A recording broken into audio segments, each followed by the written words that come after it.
Welcome back to the BronCast, a podcast all about the Ford Bronco.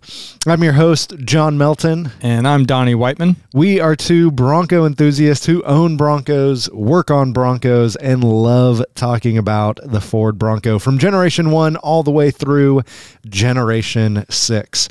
Our sponsor for today's episode is Tom's Offroad. Tom's Offroad has every part that you need to build your Bronco from the ground up. This episode, we're going to be talking about the third generation Bronco and maybe even some Dana 20s. Transfer cases. Da, da, da, da. Not a little tiny axle. Well, welcome back. Another episode in the wonderful shop of the Nashville Bronco builders, Dreamweaver Fab, Nashville Bronco, all the things that you want to call this place, the BronCast recording area, The shop. Yeah. We're back now. I got this question from Brian Harryman. Harriman. It's probably Harriman, but we're going to say Harryman. Back in October.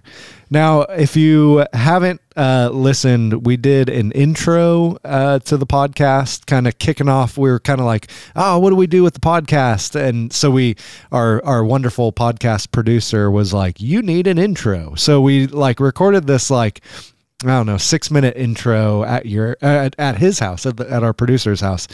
And one of the things that Donnie said was that he was he would buy Bronco parts before groceries. Run out of grocery money. And so Brian Harriman said, in light of the fact that Donnie is buying parts before groceries, has he ever considered attending Broncoholics Anonymous? I don't have a problem. Yeah. I don't know what you're talking about. The first step is admitting that you have a problem. I caught myself chewing on an old armrest the other day, like gnawing on it. Yeah. And then so I bought a box of energy bars, but it tasted the same. Yeah. Oh man. Yeah, those are nasty. I do feel like it's a sickness. I think one of our reviews. We're going to read some at the end, so stick around to the end. But Rob Matthews, a fellow Bronco enthusiast, he had this beautiful orange Bronco called Patches, and he sold it, unfortunately. But Rob said, I mean, I love Broncos. I have owned a few, but you are ate up with the Bronco fever. It's like you got your Bronco COVID directly from Wuhan. Keep bucking, buddy, because you keep the rest of us entertained. So Donnie and I have a problem, and problem is more Bronco. Just need more Bronco. That's the only solution is more Bronco. What have you been up to this week? Oh man, I'm tackling my first full metal roof. We're going to weld it all together. It's a brand new kit that you can get from Dennis Carpenter. And it's a chore. That thing's actually pretty big. You know, when they're complete, they're super heavy, but when they're in pieces, it's not too bad. So just making sure everything lines up and, even the roof by itself without the sides is a two-man job. I don't know. I've walked many of my roof off the back of my Bronco. Oh, yeah. I full on turtle it, I'll get in the Bronco. You wear it? Yeah. And I'll kind of stand up. And what I do is I make 3 steps down from the tailgate. That's probably the worst thing. And hope everything, you don't miss a step. Yeah, exactly. If I miss a step or if I get 1 year older, I'm going to destroy my back. But you figured it out. You got a new system. That's true. Yeah, I do. I can't right now though, because the Bronco that I'm building, the 74 that I'm building, is in the garage. So my system when I can park in the garage is I have these eyelets in the roof or in the ceiling of the garage and some ratchet straps and 2x4s, and it works pretty good. But without that, it's just turtling the old Bronco top off the. But my Bronco top, man, it is beat up. I need to clean that thing up, get the dents out. It's all kinds of ruined. Hey, this is February 6th. This weekend, we have our Tennessee club meeting. If you're in the Tennessee area, especially if you're in the Nashville area, we do once a month? Second Saturday of the month. We're doing a Tennessee Bronco Club meetup. Last month in January, we did it at the shop. I was out of town. I wasn't able to make it. How was that? You missed it. Yeah. We had like 3 kinds of chili. Ooh. We had a fire pit outside, and it was like 32 degrees, and we still had at least 22 trucks here and probably 40 people. Man. And I didn't think anyone was going to show up. But Bronco people, they're hardcore. Yeah, they are.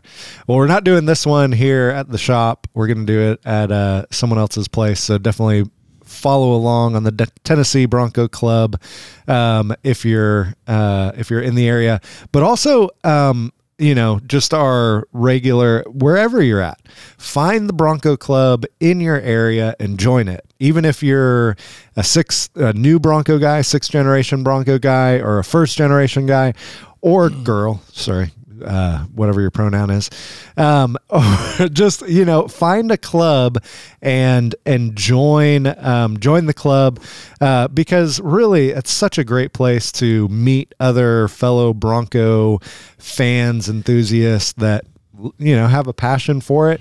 And I love, talking with new Bronco owners about the 1st gen. I love talking with 2nd gen Bronco owners about, it's fun just all the generations are fun to me. And so, yeah, definitally look there was someone looking for you last at that event. Yeah, they brought their Bronco too.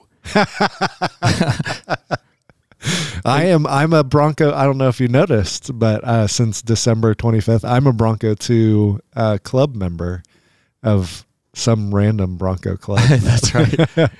Adam's like, where's John? Adam's awesome. He has a couple Bronco 2s and a new Bronco. Yeah, he's got the bug for sure. Good news, my wife has started listening to the podcast. Oh, we're gonna have to clean it up. Yeah, I don't know how many episodes are we in? Like 16, and now she just started listening. She was like, "Oh, I listened to the episode where you were ragging on me for not listening to the podcast," and I was like, "Well, it worked. Time to start listening." Also, on a serious note, if you've noticed my head, it is quite full of voluptuous hair. That was an awkward transition. I'm sorry. But if you're watching this on YouTube, yes, I'm growing my hair out. But it's for a worthy cause. Now you might be thinking, oh, is St. Jude's like collecting hair for poor children that don't have any? No. The cause is, I'm going to try to do this covering up all the important bits. The cause is, I need a new picture for my driver's license. And my last driver's license picture, actually my last 2 or 3 driver's license pictures, I have them all. I have an epic fro going on. So I have like this. No, that's huge. Yeah. It's an enormous. You can it looks like a fro. helmet. That's amazing. Yeah. I was born in the wrong era for sure. That's why the truck, 75 Bronco, that's why it fits me so well. But yeah, so if you're like, gosh, man, what, like John is, he joined all the TikTokers and he's like perming his hair. No, this is all natural and quite amazing. And my wife is a hairstylist, so she helps me through this process. But it will be cut again. I'm not going to grow it forever. I'm not Scott Schwartz. So how do you get it that big? Do you actually have to hold on to 220 volts or something? Oh, all right. Just zap myself real quick. Yeah. This will be interesting. Yeah. So, hey, other news, got a lot of news going on today. I don't know if you saw, Tom's Offroad is our sponsor for the podcast. Tom's Offroad. Thank you to them. But they came out with this really cool 1/10 scale, 1/18 scale. It's going to be a 1/18, I think. That is, yeah, Roaming Wolves, like die-cast or bigger than die-cast Bronco. And this thing's really cool. They just launched it. Definitely check the website out. I'll throw a picture up. They have a 1/64 scale, which is like a Hot Wheels size, yeah. but 1/18 is, I don't know, 9-10 inches. Yeah. Super detailed. Yeah. Super cool. The Roaming Wolves. Roaming Wolves is it's a sister pair. I'm going to get some of this wrong, but it's a sister pairing, and they race in the Rebel Rally, which is an all women's race. And they race there. I think it's a 67 Ford Bronco. It's yellow, but the cool thing about it, we'll have to have them on the podcast soon. It's their dad's Bronco. I didn't know that. Yeah. So like, or I think it is, or I know that their dad had Broncos growing up, and they always worked on them. And so they like heard about the Rebel Rally and thought, oh man, it'd be cool to race dad's Bronco in the rally. And so fixed it up. And, it's like, I mean, it's one of those like 5 days, you're kind of doing it all yourself, like navigating, racing, and you got to go to these different points and checkpoints and all that. So yeah, super cool. We'll definitely have them on sometime soon. Isn't that like 1,600 miles or something? Oh, it's a ton. Yeah. It's similar to like a Baja type thing. Wow. Yeah. So there's a couple, there's new Broncos, there's Bronco Sports. There's a couple cool Broncos in the race for sure, but I think they're the only classic Bronco that's in the race. So, and I should have written it down.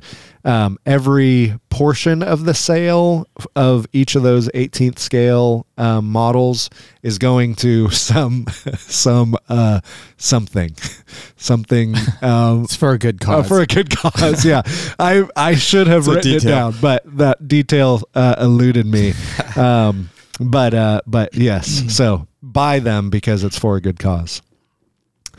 Well, trust us. Yeah, trust us. Other questions that we got that I thought would be good for this one. Another Q&A, which kind of is our DIY or PAY for this episode. We got this question from David Bruner. After getting the Dana 20 out on the workbench, you find that everything inside is rusted beyond usable. Do you buy all new internal parts, including HD gears and shafts, to make the Dana 20 bulletproof? Or do you buy an Atlas transfer case and adapters to replace the Dana 20? So DIY, PAY, swapping out the Dana 20, rebuilding the Dana 20. What does that cost? So if we just go to rebuild, so Tom's has a rebuild kit for $160. So that's going to get you new seals. That's going to get you like some of the things that you need, but that's not, like in this guy's case, everything is rusted beyond usable.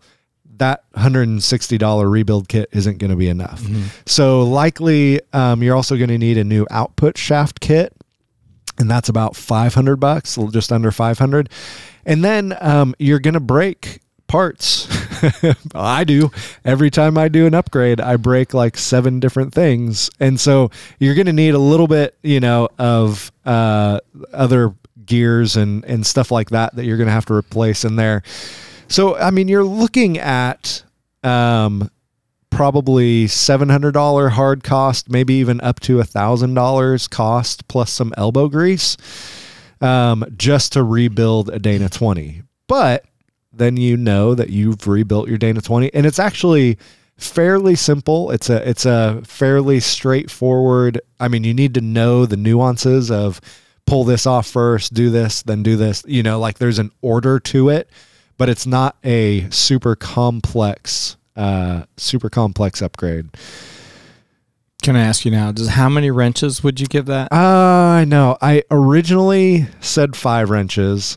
All the wrenches. I did. And that's because, in all honesty, I've never done this upgrade. I've never taken apart a Dana 20.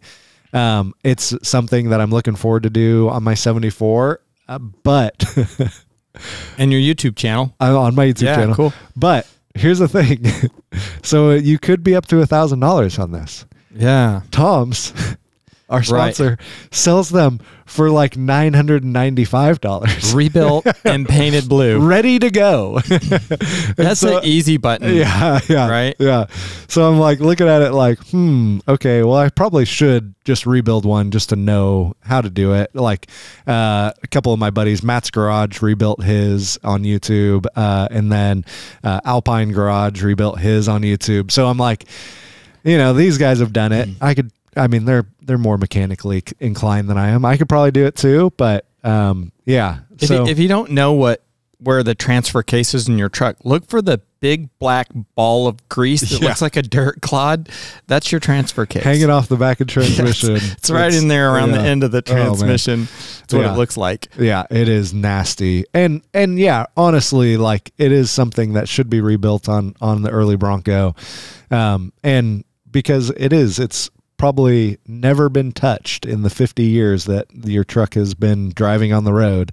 But okay, so going back to David Bruner's question, well, what would you say? What's that? What would you give that wrench for the rebuild of a Dana 20?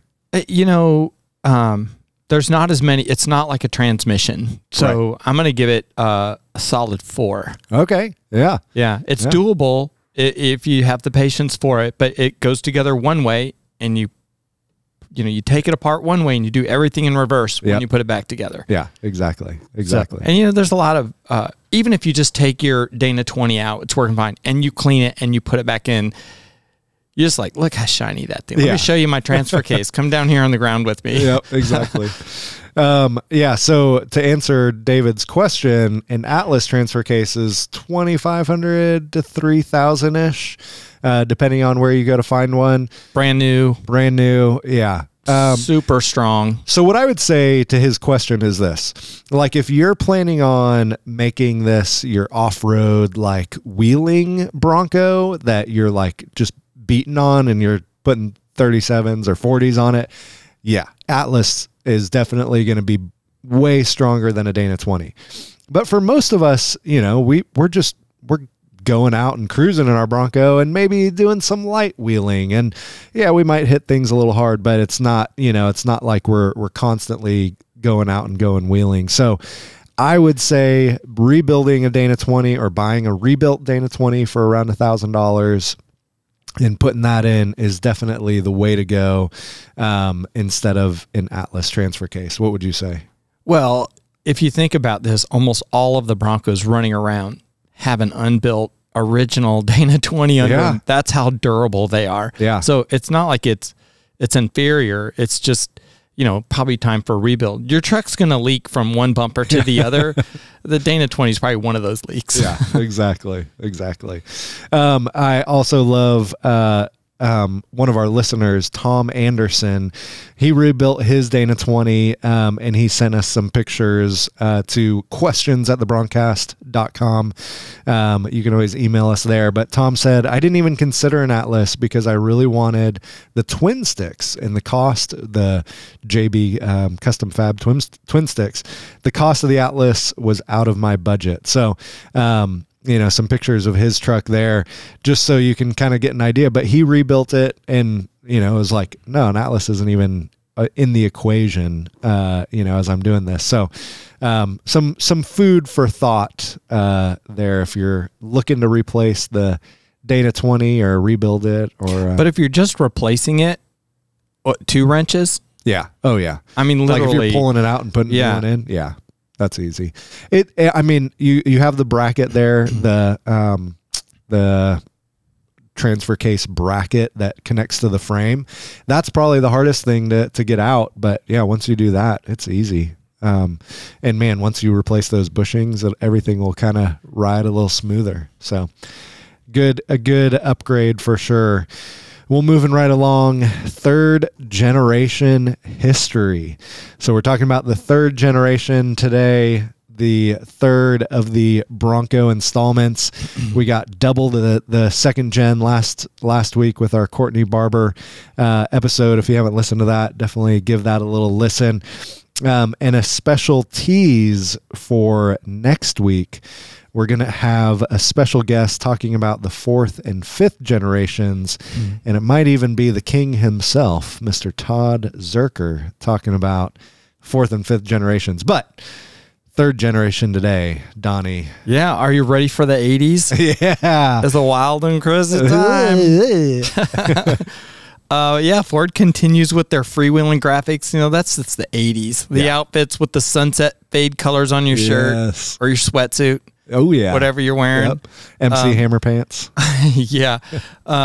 Those were like, I think the first freewheeling graphics were yellow to red, almost no orange. Oh, wow. They were intense. When you see that on black or blue, yeah, I mean, it's just eye-popping. Yes. And we were just talking about how those graphics sort of go away and eventually you end up with pinstripes. Yeah. You know, I mean, it's like smaller. Yeah, yeah. You can barely see them. Yeah. But I love the whole 80s and the graphics and the red, orange, yellow, and the brown fades, and even the Jeep Renegades. I mean, they had those same color fades. Just awesome. Man, I will say the 3rd gen is, and I've talked about this before, that one is the Bronco that I'm like, oh man, I wish I could find one of those.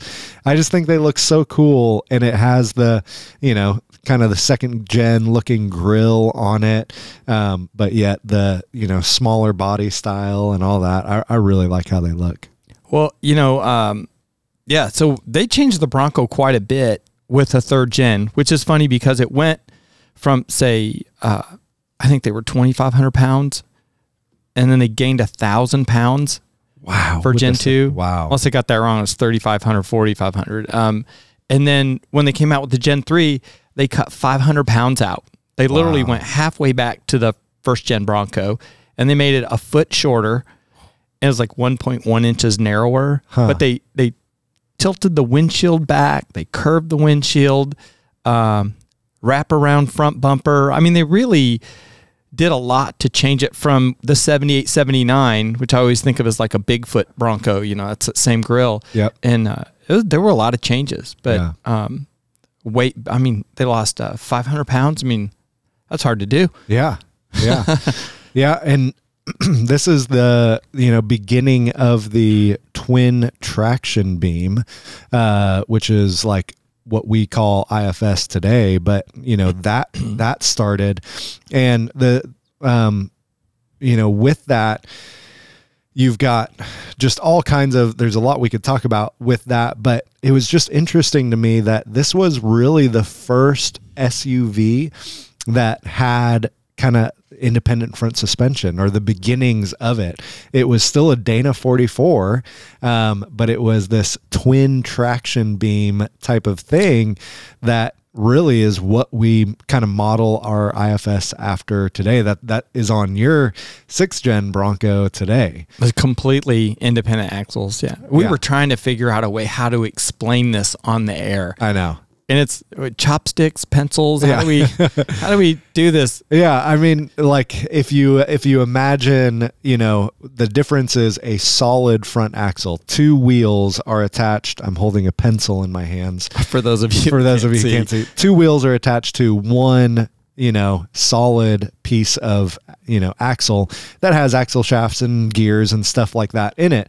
But the benefit of that is when you're off-roading and you go over a bump, what happens is that wheel that goes up, actually the axle pushes the other wheel down. So you're more stable off-road. You know, because off-road, you always want at least 3 tires. You know, you don't want to lift your tires off the ground. That means you're going to tip over.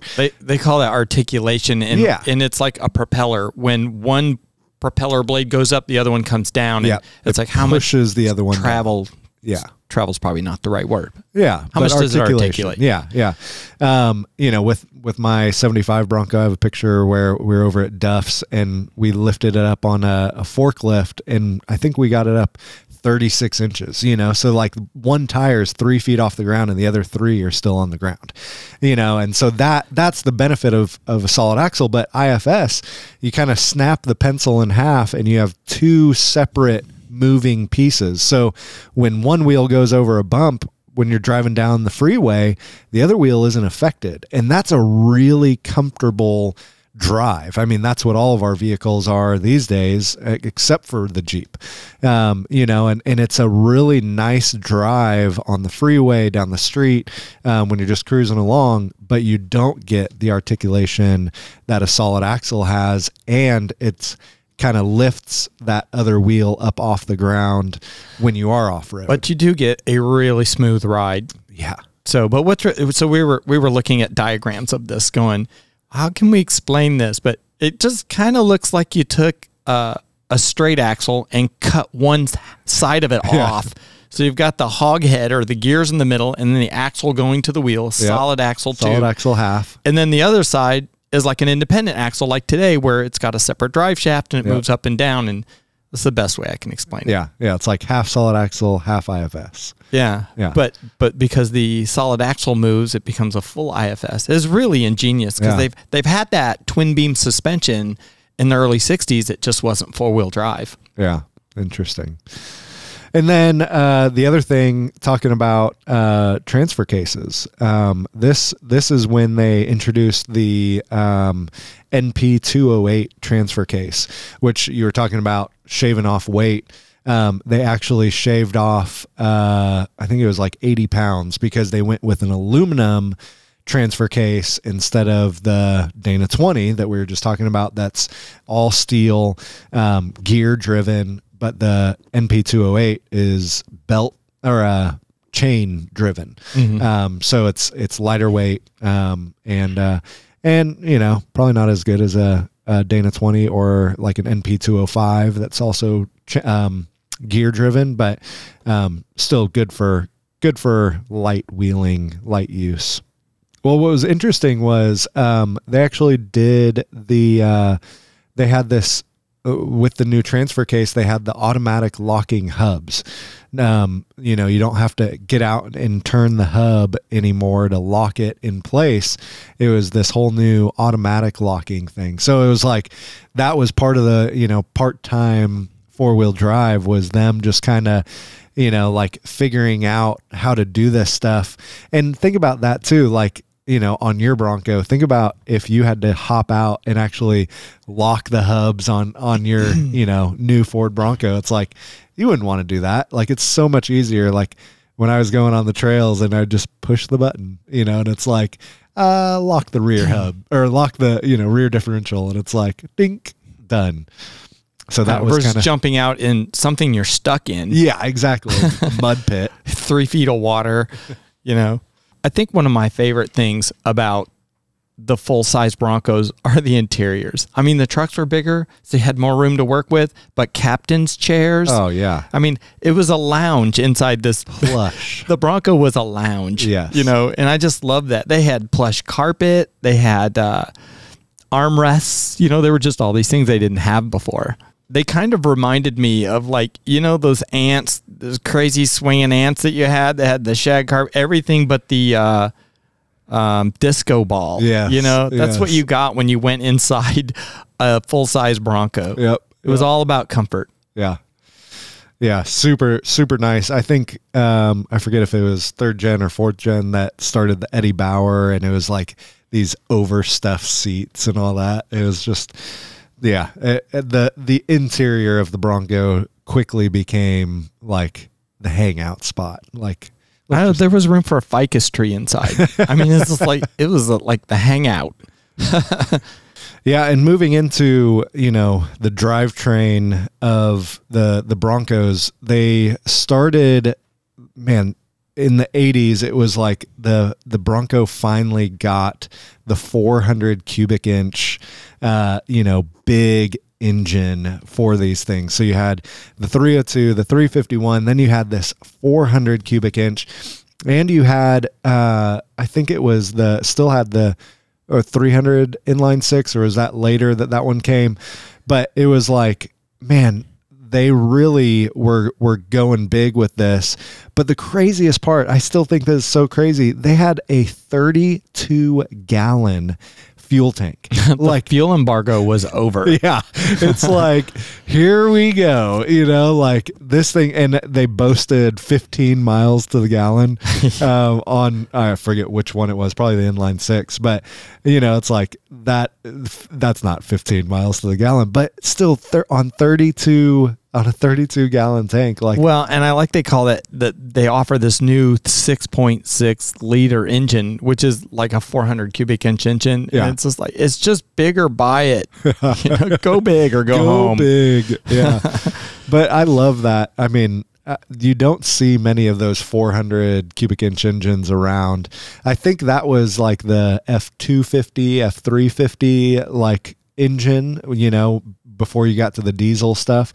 And I just think it's super cool that they put it in the third gen as well. And I would love to have a third gen with the 400 and, you know, just do a solid axle swap on it. And it was an intelligent purchase. I mean, you get the biggest engine you can get and you go from 15 miles per gallon to like 13 or 12. It's just like, yeah, but it says 6.6. Yeah. Did you not see that part? Did you see how big this thing is? Well, I had a 73 Pontiac Grand Am and it said 6.6 on the hood. Oh, nice. And I'm like, that's huge. Yeah. What is that, metric? Like, what's it stand for? I don't think. And I looked it up. It's like, oh, it's 400 cubic inches. Yeah. I don't think the Bronco. I think they stopped the badging with the engine size, which is a bummer because I would have wanted a 6.6 badge.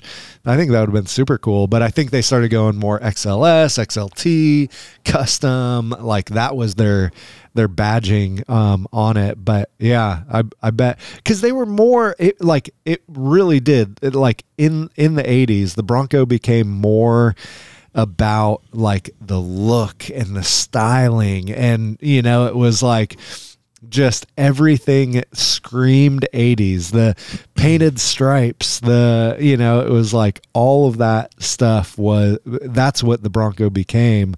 You know, I think you could have 20 different colors to choose from, and two-tone and three-tone paint, you know, color schemes and paint job, you know, it's just like everything was about what does it look like? Well, the three-tone paint schemes, I mean, not two-tone, but three-tone, you know, you could get the cap in molded in a different color than the two tones on the body. And yeah. I love that. They still had the Targa band over the roof, yep. And that could be part of your paint scheme, which looked like a hairband, you know, or a set of, what would be more modernized? A set of, Bose headphones. Yeah, I was thinking of the trendy name. What's everybody wearing today?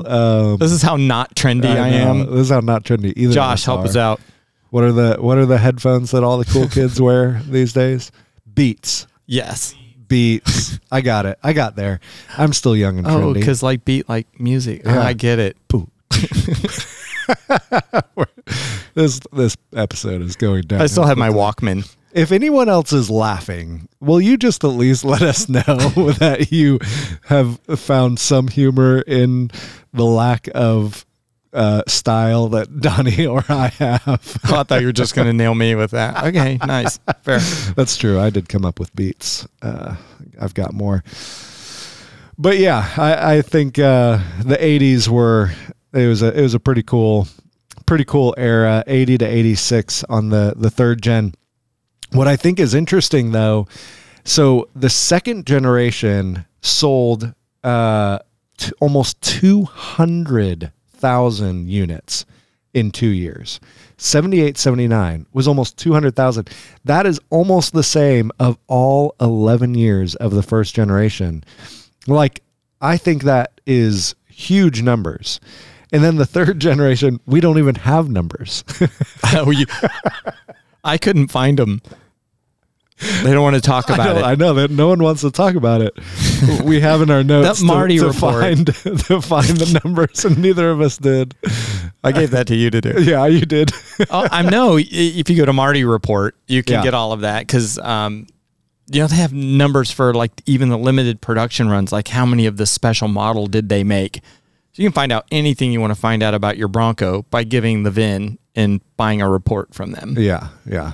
And then the third gen was almost 300,000 for all 6 years, or right around 300,000 for all 6 years. That's like 50,000 a year. That's pretty good. There were a couple years where I think in, what was it, 86 it sold 62,000, 85 it sold 54,000. So it was growing, like the popularity was growing. Ford was definitely doing things right, which I really love. Like, as we've been talking about the history of the Bronco, I love these little nuggets of stuff that we're finding out where it's like Ford really was kind of the innovator, or like taking other stuff that was out in the market and actually applying it to an SUV, and not just saying, oh, well, it's an SUV, deal with it kind of thing. You know, like with IFS, like that's taking something that your modern passenger car has.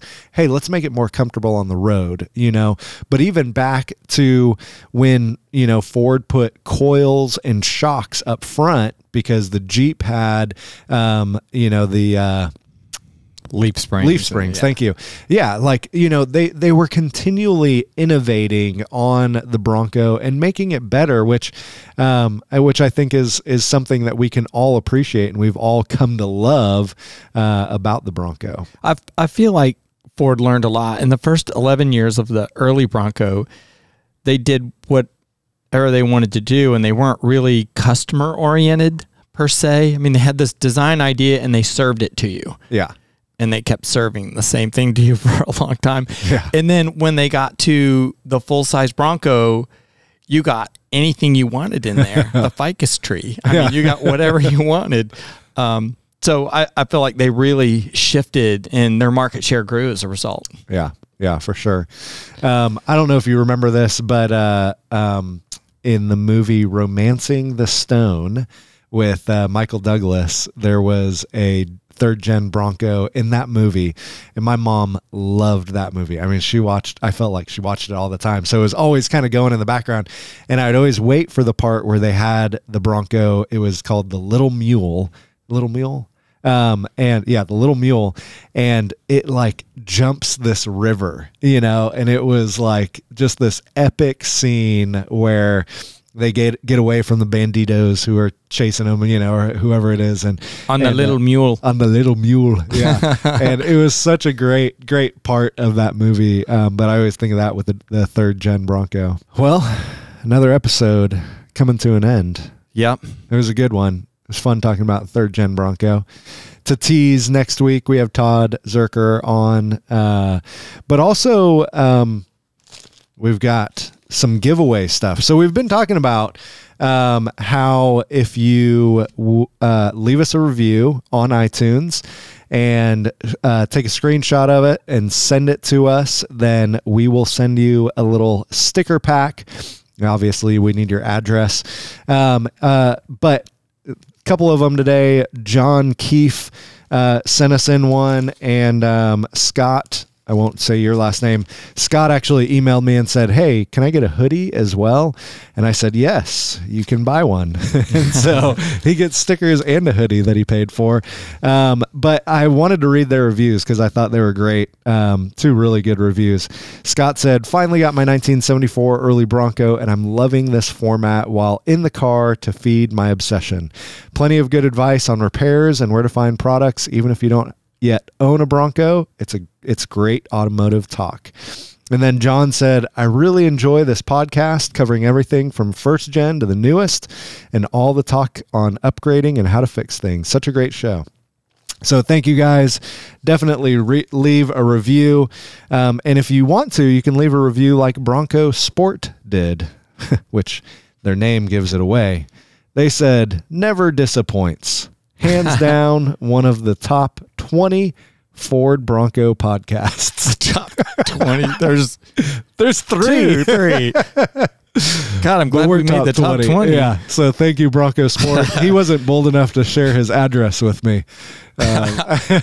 Whoever that was, but I actually thought that was pretty funny. If you leave us a funny review, I'll read it on the air.